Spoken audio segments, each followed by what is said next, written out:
Mirë po, kjo mënyrë, qëtë metodë, dhe më thonë, unë s'përmuj me kuptu pëse se ka bo këto para një viteve.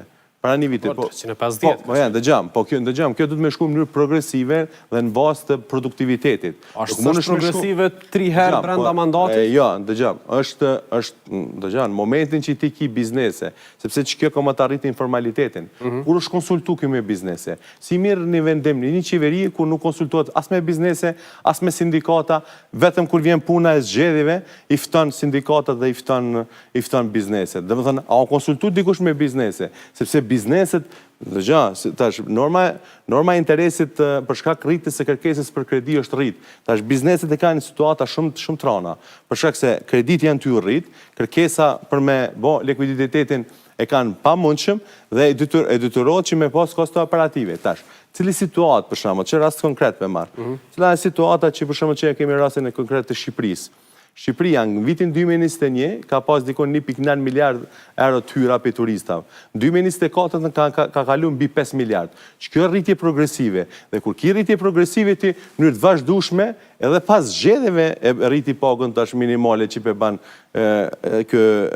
kryeministri i Shqipërisë, nga një janari dhe më dhëmë pe ban pagën minimale 500 euro. Por për 18 muj, që është interesant kjo, për 18 muj s'kan me pagu kur gjo bizneset, s'kan as në tatim tonë, në as kur gjo. Dhe më thënë, as qytetari, as aj që punësot, edhe biznesi s'ko, për 18 muj. Dhe më thënë, dikun për vje për afërsesh mbi një vjetë e gjysë.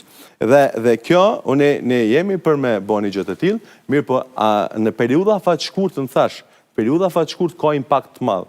Periuda fatë shkurt. A fatë mesëm nuk mujnë, sepse ne jene të rritë prej, në vitë që imagina, nga shtatori i vitit 2024, në shtator të vitit 2025, në vishë për një shtetit fshinjë, Sërbis, kemi rritit të importit 103%. Ta që i bjen që këtë produkte që i vinë këtu, qëto produkte që i vinë këtu, ne i shkojmë në konsum për me majtë qatë standart tjetesës. Dhe kush përfiton këtu? Në qëto pare i qesë me jashtë. A ka mekanizma tjerë, për shumë, që është e mundër, 26 milion euro, pak para fushatës, pak para fushatës komunale. Qa do duhet në cila situatë është ideale në këtë raport? A zdo duhet të rritë i paga minimale, apo ka na ide tjetër? Cila do të është optimalja si pas juve? Qështja e zgjidhjes optimale dhe sukseshme është du të me shku në paga të rritën bas produktivitetit.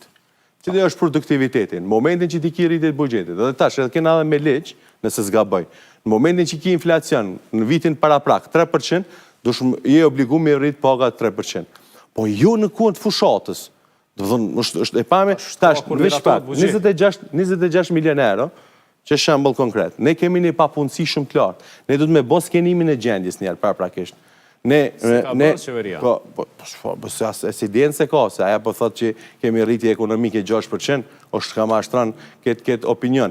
Dhe është qëre, shembol konkret, 26 milion euro, ne kena mujtë me investu, kena mujtë me bo 15 qerdhe në Kosovë. Pishtu në 15 qerdhe, a diso e kishë zbut njerës që cilët kanë kërkes shumë të madhe për me i dërgu fëmijët. Janë 1 miliard euro investime kapitale në 4 ti bugjeti edhe me